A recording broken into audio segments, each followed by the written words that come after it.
परम सौभाग्य था मेरा भी कि आज हर्षुब्रह्म बाबा की गोद में बैठकर हम आप सबको कथा श्रवण करा रहे हैं।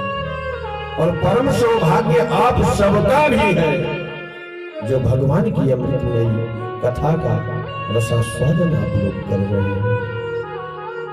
बहुत ही सुंदर तरीके से 7 दिन तक, आज 7वां दिन है कथा का, यानी हम सब कथा श्रवण किए। यजमान परीक्षित स्वरूप छुल्लू भैया से हम बोले, भैया रात में भीड़ नहीं हो पाती, कथा में श्रोता बहुत कम आते हैं, कथा का टाइम दिन में कर दिया जाए। भैया कहेगा बाबू आप कर सकते हो, लेकिन कथा हमें भगवान को सुनाना है। मन में भाव यह होना चाहिए कि कथा हम हर्षुब्रह्म बाबा को सुना रहे हैं, कन्हैया को सुना रहे हैं। और जब कन्हैया को सुनाना है प्यारे, उसमें श्रोता की कोई जरूरत नहीं, इतना ही श्रोता मेरे लिए काफी है। जितना भी श्रोता है सब भावों का है, 10 ही हो, लेकिन ध्यान पूर्वक कथा यदि श्रवण करने वाले हो तो कथा श्रवण कराने में मन लगता है। बहुत ज्यादा भीड़ हो, एक दूसरे से बात करने वाले हो अगल बगल में, कथा में मन नहीं लगता प्यारे। प्यारे सुदामा जी करुणा, सुदामा जी कन्हैया के मित्र हैं और कन्हैया करुणा का सागर है। उससे बड़ा करुणा का सागर कौन हो सकता प्यारे। बचपन के दोनों मित्र कृष्ण और सुदामा,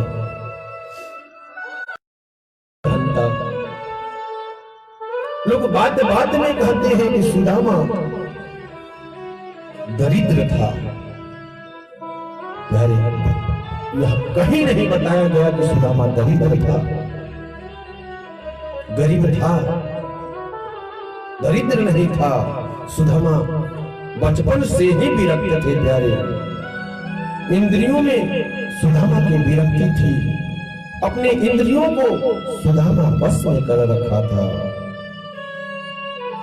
जीवन में किसी भी एक के पास सुदामा हाथ फैलाने नहीं गया, मैं भूखा हूं मुझे दो।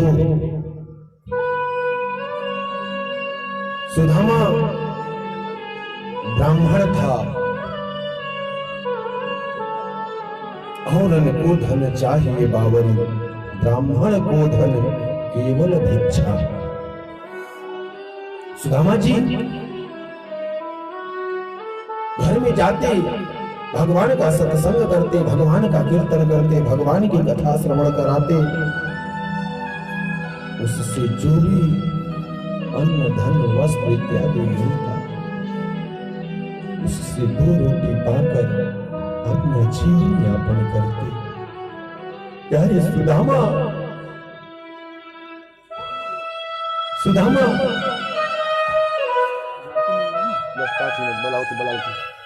प्यारे सुदामा हर वक्त हर क्षण कन्हैया कन्हैया पुकारता रहता है। प्यारे गरीब होना दरिद्र होना दोनों में दिल्ली आकाश की जैसा अंतर है, इतना दूरी है दोनों में। दरिद्र कभी एक निर्धन व्यक्ति कभी दरिद्र नहीं हो सकता। जिसके पास हजारों करोड़ों का टर्न ओवर प्रत्येक दिन हो रहा है, वो दरिद्र हो सकता है, क्योंकि दरिद्र वही है जो असंतोषी है। जिसके मन में असंतोष है वही दरिद्र है प्यारे। शुरुआती बड़ा सुंदर रहा माइक, शुरुआती जब आई तो बहुत सुंदर माइक रहा वही तरह जब आवे संतोष धन, सब धन धूरी समान। मीड डाला मीड। और दरिद्र वही है जो जीवन में कभी संतुष्ट नहीं हुआ। यारी सुदामा कि घर गरीबी थी, सुबह खाते शाम को नहीं मिलता, शाम को पाते तो सुबह नहीं मिल पाता। लेकिन किसी के द्वार पर सुदामा कभी झोली फैलाने नहीं गया।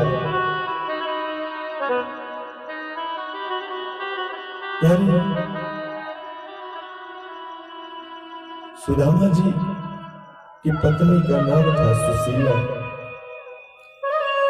सुशीला जी दोनों हाथ जोड़कर सुदामा जी से कहती है, प्रभु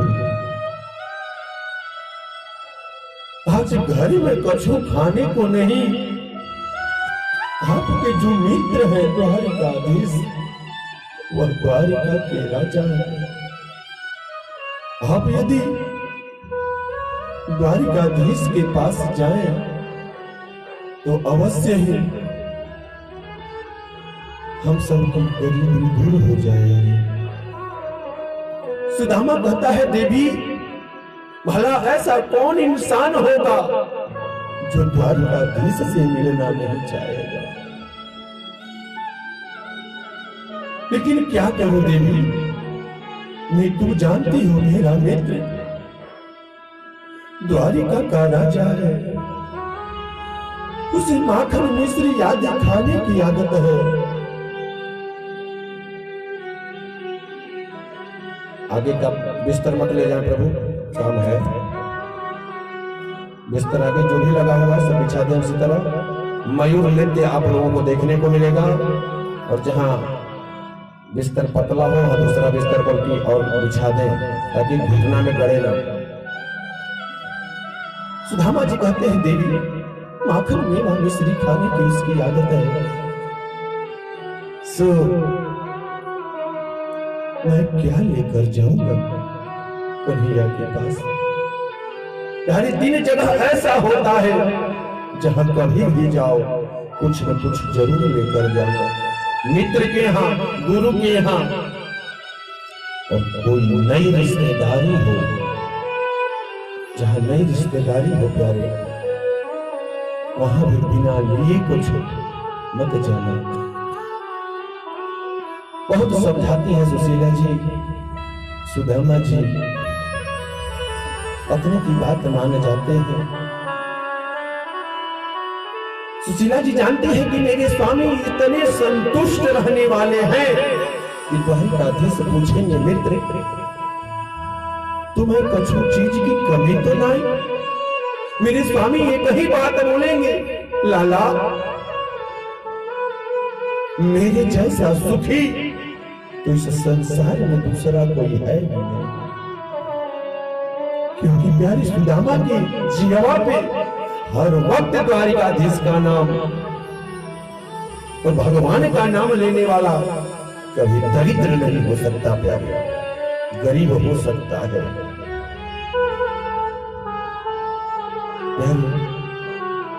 सुशीला जी जाती है, 5 घर से एक मुट्ठी चावल मांग कर लाती है, बहुत ही समझदारी दिखाती है कि सुदामा जी मेरे स्वामी द्वारिकाधीश से कुछ मांगेंगे भी नहीं, और द्वारिकाधीश समझ जाएंगे कि सुदामा के घर में कुछ खाने को नहीं। यानी ध्यान देना, 5 मुट्ठी चावल यदि 5 घर का आएगा, एक ही में मिला दिया जाए तो 5 चावल आपको जरूर दिख जाएगा। यह 5 घर से मांगा हुआ चावल है।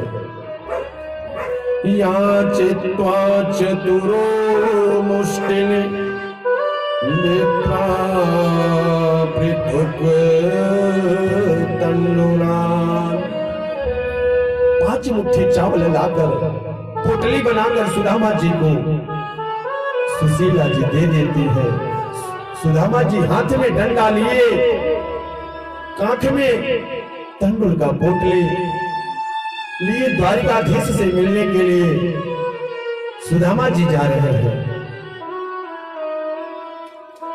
सुदामा जी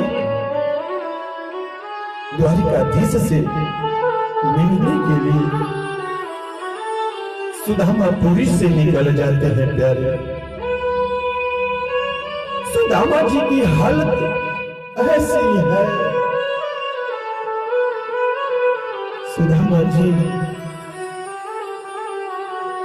की शरीर की हड्डी एक छोटा बच्चा भी गिर सकता है। सुदामा जी एकदम बूढ़े हो गए, चला नहीं जाता। धीरे धीरे सुदामा जी द्वारिकाधीश से मिलने जाते हैं। अरे चल नहीं पाते, गिर जाते हैं, उठते हैं, फिर संभलते हैं, चलते हैं, कन्हैया का नाम लेते लेते कान्हा कान्हा कान्हा। कितना दूर बसा है मेरा मित्र, तुझसे मिलने की मेरी इच्छा मन में जगी है, सो मैं मिलने को आया। कितना दूर बसा है रे मित्र। सुदामा जी कन्हैया से मिलने जाते हैं, पाँव में खड़ाऊ भी नहीं, रास्ते में कांटे चुभ जाते हैं। सुदामा जी के चरणों से रक्त निकल रहे हैं, एकदम दुबली पतली। सुदामा जी कान्हा कान्हा रटते रटते जा रहे हैं। बीच में एक नदी पड़ जाती प्यारे, उस नदी में पार करना होता है। सुदामा जी देखते हैं कि अब तो मैं पार नहीं हो पाऊंगा। सो प्यारे भगवान कहते हैं कि तू एक थाल बढ़, मैं तेरे लिए 5 थाल आगे बढ़ूंगा। सो प्यारे स्वयं कन्हैया कीमत बनकर नाय लिए उस नदी में चला जाता है। आओ आओ ब्राह्मण देवता, कहां जाना है? उस नैया में विराजमान होकर सुदामा जी उस पार जाते हैं। उस पार जाने के बाद केवट से पूछते हैं, केवट भैया कितना दूर है द्वारिकाधीश की नगरी? केवट कहता है महाराज द्वारिकाधीश की नगरी तो कोई दूर नहीं, लेकिन आपको देखकर तो महसूस होता है कि आपको पहुंचने में लगभग 1.5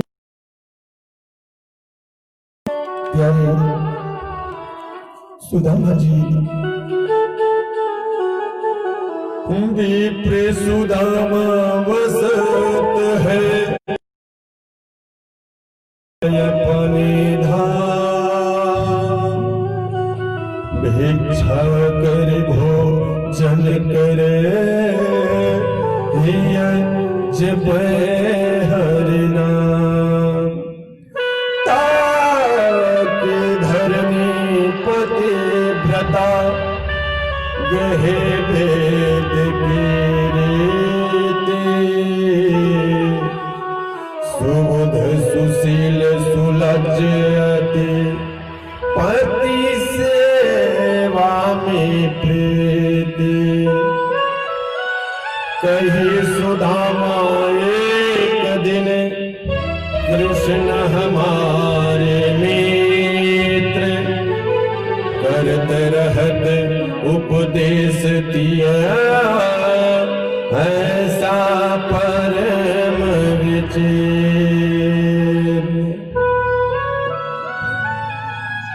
अरे कन्हैया से मिलने का आस लिए, द्वारिकाधीश से मिलने के आस से सुदामा जाता है।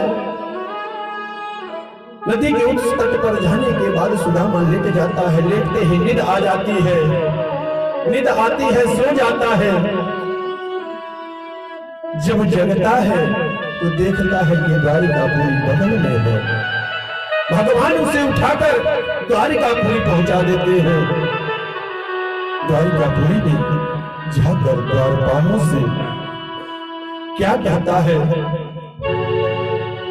सुदामा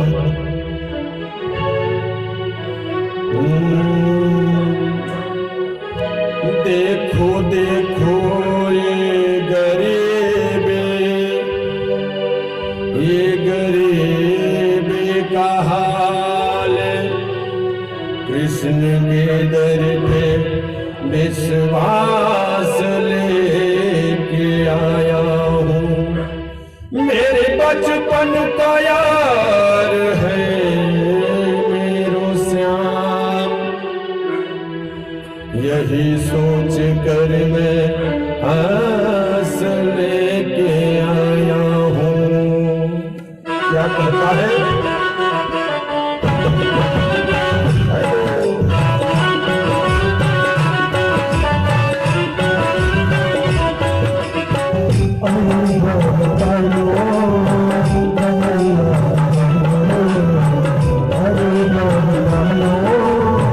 कन्हैया से कह दो दर्द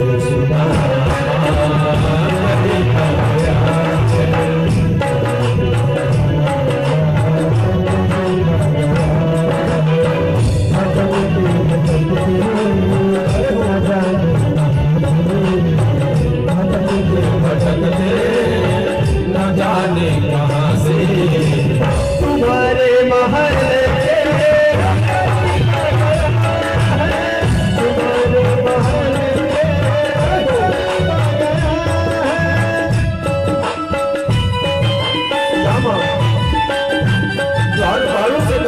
बार बार जाओ मेरे मित्र कन्हैया से कह दो कि मैं अपने मित्र देव से मिलने आया हूँ।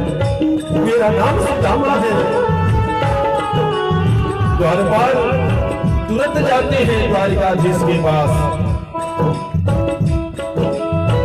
नजर पे पगड़ी नजर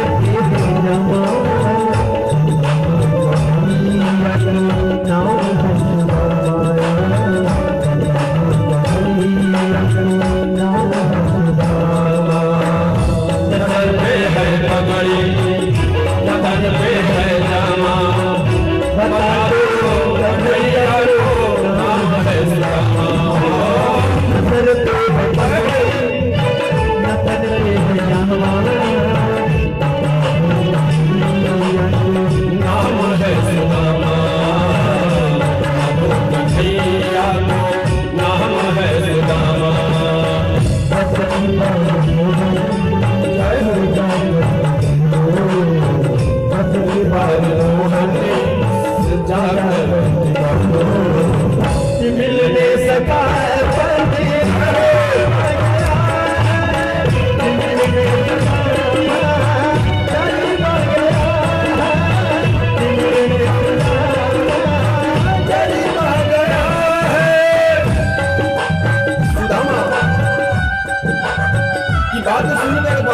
जाते हैं कन्हैया से बताते हैं।